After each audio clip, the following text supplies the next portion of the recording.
नमस्कार। भारत में लोकसभा चुनाव का दौर आ रहा है। तैयारियां शुरू हो गई हैं। पक्ष और विपक्ष दोनों अपना अपना जो भी उनका मैनिफेस्टो है सामने रखने की कोशिश कर रहे हैं और कोशिश कर रहे हैं कि लोगों के दिलों को जीता जाए। जो पार्टी इस वक्त सत्ता में है, प्रधानमंत्री नरेंद्र मोदी, वो फिर चाहते हैं, उन्होंने कह भी दिया है कि मैं तीसरी बार फिर आऊंगा। अपोजिशन पार्टी भी जो गठबंधन बनाया है, इंडिया गठबंधन, उसको लेके भी कोशिश कर रही है, लेकिन हर जगह कुछ ना कुछ उनके लिए प्रॉब्लम ही सामने आ रही है। कुछ भी हो हमारे देश के अंदर प्रॉब्लम जितनी मर्जी हो, लेकिन जब चुनाव होते हैं वो फेयर होते हैं। जिस पार्टी को लोग जिताना चाहते हैं, जिसको सत्ता में लाना चाहते हैं, उनको लाते हैं, और दूसरी पार्टी जो सत्ता में होती है या नहीं होती है वो आराम से अपोजिशन में आके बैठ जाती है। वोट से, बैलेट से नहीं, कभी भी यही नहीं हुआ। लेकिन हमारे पड़ोसी देश में देखो, सबसे पहली बात यह है कि कोई भी सरकार वहां पे 5 साल नहीं चली। ये एक रिकॉर्ड है आज तक का पाकिस्तान में, कोई सरकार जो है 5 साल नहीं चली। अब वहां चुनाव हो रहे हैं। चुनावों के बारे में आपने देखा होगा, सुना होगा, क्या हालात हैं वह, किस तरह से चुनाव हुए हैं।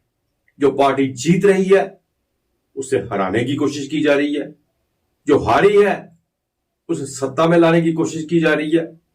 क्योंकि हमेशा पाकिस्तान में वही होता है जो सेना चाहती है, और आज भी वही होगा जो सेना चाहेगी, चाहे लोग कितने भी मर जाए, जो भी मर्जी प्रोटेस्ट हो। पाकिस्तान के हालात के बारे में हम चर्चा करेंगे। हमारे साथ है ब्रिगेडियर विजय सागर धीमान साहब। विजय साहब, आपका बहुत बहुत स्वागत है। Thank you very much. Vijay साहब, हम चर्चा करते रहते हैं अक्सर पाकिस्तान की जो वहां की पॉलिटिकल सिचुएशन है, और बहुत देर से चुनावों का इंतजार है। चुनाव कैसे होते हैं, पहले भी इनका ऐसे ही रिकॉर्ड था, लेकिन अब की बार जो चुनाव हुए हैं वो तो हद पार करके। पार्टी जीत रही है। इमरान खान की पार्टी, इमरान को जेल में बंद किया गया, वहां से उसने अपील की है, लोग उसके साथ है। लेकिन सेना ने नवाज शरीफ को लंदन से जहां बुलाया है, उसको प्राइम मिनिस्टर बनाने के लिए लोग बनाना नहीं चाहते। हालात वहां के कुछ बिगड़े हुए हैं, सिविल वार की तरफ जा रहा है। क्या कहते हैं? देखिए, जहां तक पाकिस्तान का सवाल है, 2-3 चीजें जो हैं, मुद्दे हैं, बड़े प्रोमिनेंट नजर आते हैं।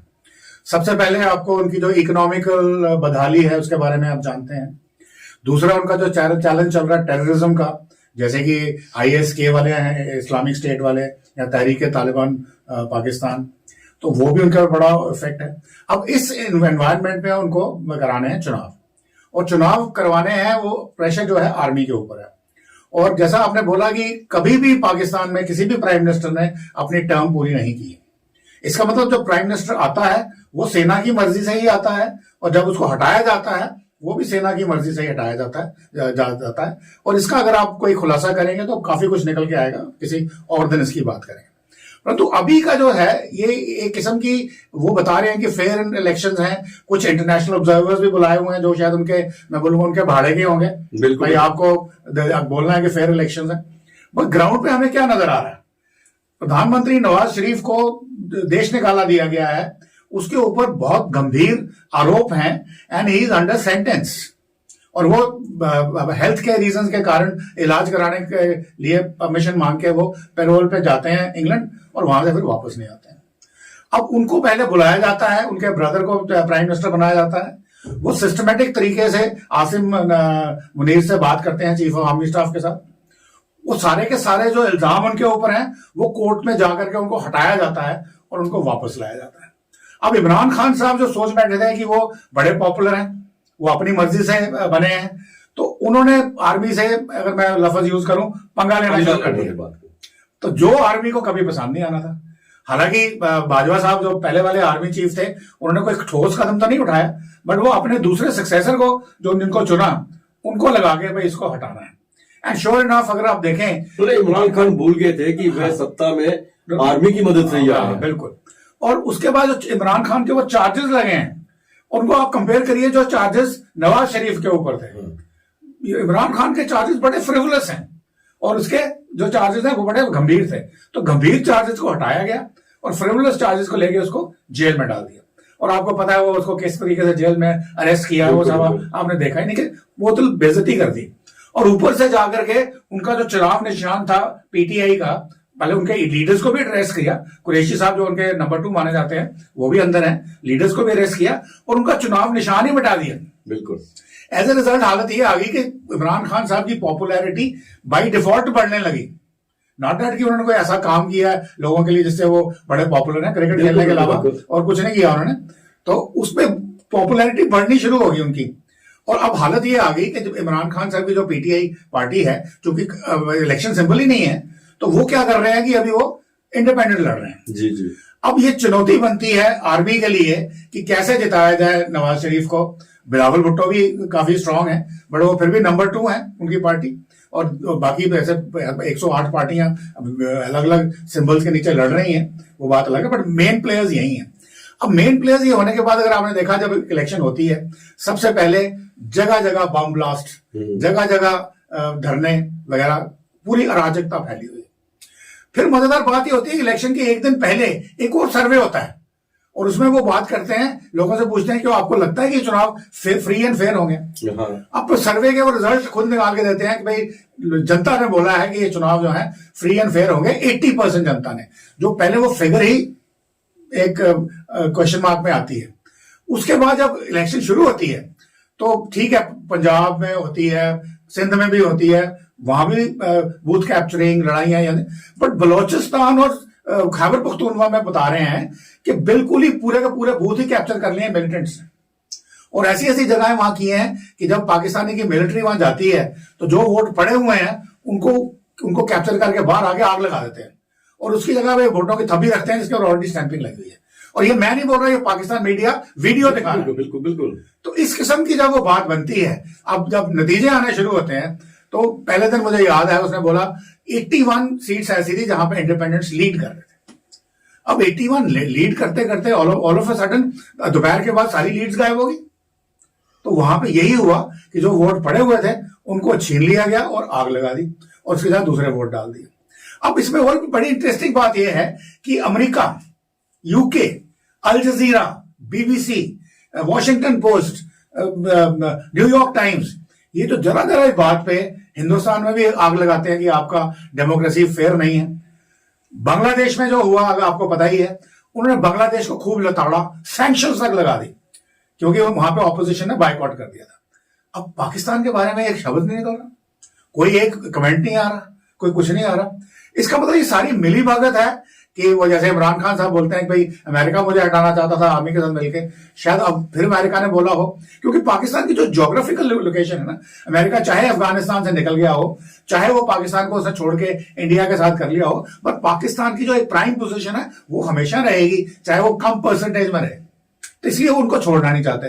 तो इस तरह से करते करते हम देख रहे हैं कि अभी इलेक्शन के जो रिजल्ट्स हैं वो विदहेड है, क्योंकि अब हमें ये लग रहा है कि भाई लोग भी पूछ रहे हैं, उसके लिए शायद आज पाकिस्तान पीपल्स पार्टी जो सॉरी इमरान खान की जो पार्टी है वो शायद आज कोर्ट में गई है, इलेक्शन क्यों नहीं। तो इलेक्शन नहीं अनाउंस करने का मतलब ये है कि कुछ गड़बड़ तो है पीछे, और वो गड़बड़ में क्या है वो स्टडी कर रहे हैं कि कौन कौन से इंडिपेंडेंट को जिताना है, कौन कौन से बंदे को हराना है, ताकि फाइनली जो फाइनल काउंटिंग रिजल्ट्स निकले वो आकर के इस फेवर माने कि नवाज शरीफ को। इसके बारे में बिल्कुल सही कह रहे हैं। इंडिपेंडेंट जो कल इमरान खान के साथ थे, इमरान खान के बैक पे वो जीते हैं, कल तक वो भी आज वो कह रहे हैं नहीं हम नवाज शरीफ के साथ जाएंगे। क्यों? उनके पीछे सेना का आता है, मजबूरी है, उनकी गन है, उनके 87 कहते हैं AK-47 पे वो बोल रहे हैं। और दूसरी तरफ नवाज शरीफ को प्राइम मिनिस्टर बनाने के लिए पीपी जो है इसकी भुट्टो की पार्टी है, जब मुस्लिम लीग है, इन सबको इकट्ठा कर रहे हैं। इसको इकट्ठा करने के चक्कर में इसका फायदा जो है पीपीपी उठाना चाहती है। वो कह रही है कि भुट्टो को हमारा प्राइम मिनिस्टर बना दो। अरे फॉरेन मिनिस्टर बना के उसने क्या किया? क्या सेना चाहेगी? कमजोर को तो चाहेगी, पर इतना भी कमजोर प्राइम मिनिस्टर नहीं चाहेगी। नहीं, सेना आई एम वेरी श्योर वो बिलावल भुट्टो के पक्ष में नहीं जाएगी। अल्टीमेटली सारी जो गेम बनी हुई है सब नवाज शरीफ की बनी हुई है। और नवाज शरीफ अगर देखा जाए, अगर आप सोचें, अगर हम इमरान खान को थोड़ी देर के लिए साइड पर रख दें, तो जो अवेलेबल कैंडिडेट 3-4 जो हैं इनके, इसमें से नवाज शरीफ ही एक ऐसा आदमी है जो प्रोग्रेसिव रहा है। ये 37 इयर्स के थे जब ये इनको गवर्नमेंट में ले लिया गया था as I think for trade minister और समथिंग। तो उस वक्त से ये इनकी जो सोच है ये एक इंटरनेशनल लेवल पे रही है। इनको इनकी जो एक्सपीरियंस है कि फॉरेन कंट्री से कैसे मिलना है। इस वक्त पाकिस्तान के साथ कोई कंट्री नहीं है दुनिया का, अगर आप बोले ऑर्गेनाइजेशन ऑफ इस्लामिक कोऑपरेशन वाले इनके साथ है, सिर्फ लिप सर्विस है। चाइना इनके साथ है, सिर्फ वो अपने इंटरेस्ट के लिए साथ में है। तो पाकिस्तान के जो रिलेशंस अच्छे करने हैं बाकी कंट्री से, मेरे को लगता है नवाज शरीफ से ज्यादा अच्छा कैंडिडेट कोई नहीं हो सकता। और जहां तक इंडिया के साथ नवाज शरीफ बोलते तो हैं हमें इंडिया के साथ रिलेशन ठीक करने हैं, परंतु वो आर्मी नहीं होने देगी। बिल्कुल बिल्कुल। क्योंकि अगर इंडिया के साथ कॉन्फ्लिक्ट खत्म हो गया फिर आर्मी की जो वो है ना एग्जिस्टेंस ही खतरे में है। लेकिन इस बार जो पोजीशन नवाज शरीफ की होगी थोड़ी सी डिफरेंट होगी, क्योंकि एक कमजोर प्राइम मिनिस्टर होगा ना, क्योंकि अपने बलबूते पे तो प्राइम मिनिस्टर बन नहीं रहा वो तो अगर आप इलेक्शंस के ऊपर भी जाए तो इमरान उस पर भारी है, तो अगर उसे सेना बना रही है तो वो सेना की कठपुतली ही ज्यादा बन के रहेगी। बिल्कुल कठपुतली है, बिकॉज सेना को अपनी भी करनी है। जैसे एक ऑर्गेनाइजेशन है पाकिस्तान में, एक कमर्शियल ऑर्गेनाइजेशन है, इसको बोलते हैं पाकिस्तान मिलिट्री ऑर्गेनाइजेशन, कमर्शियल कुछ ऐसा नाम है। 20% जीडीपी वो है, यानी कि एक कंपनी बनाई हुई आर्मी ने, 20% जीडीपी आर्मी के हाथ में डायरेक्टली है, जिसको वो कंट्रोल करते हैं। बाकी कहते हैं ना कि हर नेशन के पास आर्मी होती है, पाकिस्तान में आर्मी के पास नेशन है। तो उनकी वो जो प्रोमिनेंट पोजीशन है नंबर 1, चाहे कोई भी चीफ बने बाद में या कोई भी उसमें ऑफिसर हो, बट वो उसको तब तक नहीं वो खो सकते जब तक इंडिया के साथ उनके शत्रुता का जो है कश्मीर का रोना है वो चला के रखें। तो वो कभी नहीं चाहेंगे कोई ऐसा प्राइम मिनिस्टर आए जो इंडिया के साथ उसको नॉर्मल करे। हाँ, इंडिया के साथ वो मोस्ट फेवर्ड नेशन स्टेटस चाहते हैं, वो चाहते हैं कि इंडिया उनके साथ ट्रेड करे, पर उनके बेनिफिट के लिए, ना कि इंडिया के बेनिफिट के लिए। अच्छा, मैं फाइनली आपसे ये जानना चाहूंगा कि इस सिचुएशन में क्या वहां पे डेमोक्रेटिक हुकूमत बनेगी या फिर मार्शल लॉ लगेगा? देखिए, हुकूमत डेमोक्रेटिक ही बनेगी, पर सिर्फ अंग्रेजी की डेमोक्रेसी वर्ड एक्चुअल होगा वो मार्शल लॉ प्रॉक्सी होगी। जो भी अब नवाज शरीफ का जिसको भी लाते हैं, नवाज शरीफ ही आएंगे मोस्ट प्रोबेबली, बट वो आर्मी की प्रॉक्सी होगी और नवाज शरीफ वही करेंगे जो आर्मी कहेगी। अब चूंकि नवाज शरीफ इतने यंग नहीं रहे, थोड़ी उनकी हेल्थ इश्यूज भी हैं, तो आई एम श्योर वो ज्यादा पंगा लेने की कोशिश नहीं करेंगे। हाँ, उनके छोटे भाई अगर है जो पहले पंजाब के चीफ मिनिस्टर थे और बाद में प्राइम मिनिस्टर भी बनाए, अगर उनके माइंड में कोई एम्बिशन आए तो शायद होगा। परंतु एक बात तय है, पूरे कंट्री के अंदर, देश के अंदर सब पाकिस्तानियों के जो इंटेलेक्चुअल्स हैं, पहले तो बोल नहीं पाते थे, अब वो बोलना शुरू हुए हैं। तो चेंज का जो वेव है वो चल पड़ा है सिलसिला। तो आज नहीं तो कल आर्मी को जाना ही है, आज नहीं तो करें कल किसी ना किसी टाइम पे, जैसे लोगों में अवेयरनेस बढ़ती चली जाएगी, जर्नलिस्ट और स्ट्रांग होकर मुंह खोलना शुरू करेंगे।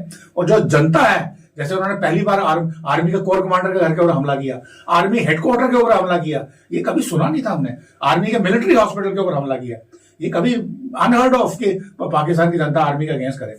तो ये धीरे धीरे, आज नहीं 5-10 साल में ये आई थिंक ये सेंटिमेंट आएगा और आर्मी को बैक सीट पे जाना पड़ेगा। तो इतनी बहुत देर, तब तक बहुत देर हो जाएगी, ये ऐसा लग रहा है। जिस तरह से पाकिस्तान की वहां की इकॉनमी है, वहां की जो पोजीशन है, वहां पे जो हालात बन रहे हैं, मुझे तो यही लग रहा है कि थोड़ा सा जैसे देर नहीं होगी तब तक हम डेवलप्ड कंट्री, हमारी तो बात छोड़िए ना, हम तो डेवलप्ड कंट्री बन जाएंगे। ये कहीं इनके एक्सपेंस पे बनेगा, कहीं ऐसा ना हो कि नक्शे से ये मिट जाए। तो देखते हैं आने वाले 2-4 दिनों में पाकिस्तान के कैसे हालात होते हैं। मिर्जा साहब, आप स्टूडियो में, आपका बहुत बहुत धन्यवाद। थैंक यू वेरी मच, बहुत बहुत धन्यवाद। आज के लिए बस इतना ही, नमस्कार।